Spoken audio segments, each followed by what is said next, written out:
आपण जानती कि आपण जदि प्रतिदिन आलमंड खाइबे ताहले की फल पाइबे।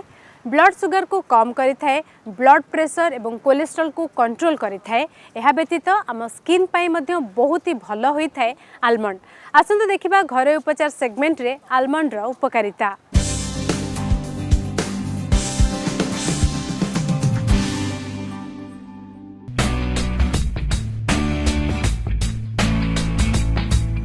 आलमंड एक सुपर फूड। एथिरे भरी रही healthy fats, protein, fibre, copper, calcium, magnesium, phosphorus एवं विटामिन्स।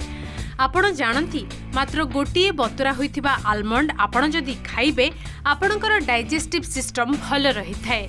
एहाकु सेवन कले आपणकर हाड़ भी मजबूत हुए, ब्लड प्रेशर लेवल को सठिक रखी थाए। तेबे आमे समस्ते जानिछे आलमंड आम पई बहुत भल, हेले एहाकु किभली खाइबा दरकार आसंतु जानिबा।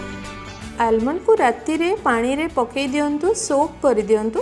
सकाळे तार जो ऊपर गोटे चोपा थाए ब्राउन वाला ताकू छड़े की खातु। कहीं छड़ेबे कारण यार प्रोटेक्शन पाई माने गोटे सीड अच्छी आलमंड गोटे सीड तार प्रोटेक्शन पाई तार ऊपर गोटे लेयर थाए जोटा कि माने ताकू पोक खाइबेनी कि से खराब होबनी से गोटे लेयर थाए सेटा को फाइटिक एसिड थाए जोटा कि से फाइटिक एसिडटा आम जदि खाईदबा ताहले आमर माने न्यूट्रिशन आम अलगा खाद्य जो न्यूट्रिशन अच्छी सेटा को एब्जॉर्ब करने को दबनी आम बॉडी रे।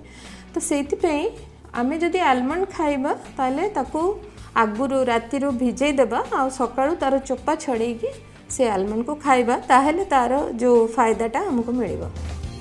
आलमंड रो उपकारिता कोलेस्ट्रॉल को कमेई थाए, हार्ट पाई भल, ब्लड सुगर को नियंत्रित रखे, ओजन कमेइबारे सहाय्य करे, दृष्टि शक्ति पाई भी भल। आलमंड रे विटामिन ए, ई, B1 एवं B6 भली तत्व रही जहाँ चुट्टी पाई बहुत भल। चुटीर ग्रोथ सह हेयर फॉल भी कम होई थाए। एहा सहित त्वचा पाई भल होई थाए। त्वचारे थिबा डेड स्किन को बाहर करिबारे सहाय्य करे। आलमंड बादाम खाइबा सह आपण माने आलमंड तेल को भी निज डेली केयर रूटीन रे शामिल करि परिबे। आलमंड गोटे नट्स जो थी कि विटामिन ई बहुत थाए आउ यार जो प्रॉपर्टीज होची एटा बॉडी को टिके गरम रखे। तो से प्राय विंटर रे आमे कहू आलमंड नियो आउ जो खरा दिन रे टिके आलमंड कम खाइबा पे कहू। आउ ए आलमंड खाइबा द्वारा हेयर, स्किन आउ नेल्स ए सब जिनस रे आपण ग्लो आसीजिब, बाउंसी हेयर हो। तो आलमंडटा निहाती भाव में खातु। आपणकर स्किन ड्राए तेबे आपण आलमंड ऑयल को निज मुहरे लगाइबे और सुफल पाइबे। रिंकल, व्रण दाग भी जदि आपणक मुहरे अछि तेबे आपण आलमंड को व्यवहार करिवे, धीरे धीरे दाग कमी जाई थाए। आलमंड खाउचंती तो आलमंड सहित टिके रेजिन्स किशमिश में मिसई की खाइबा कथा।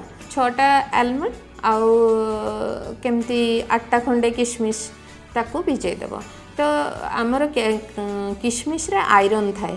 तो झील मानक पई आयरनटा बहुत एसेंशियल कारण नहले एनीमिक हो जाती बहुत झील।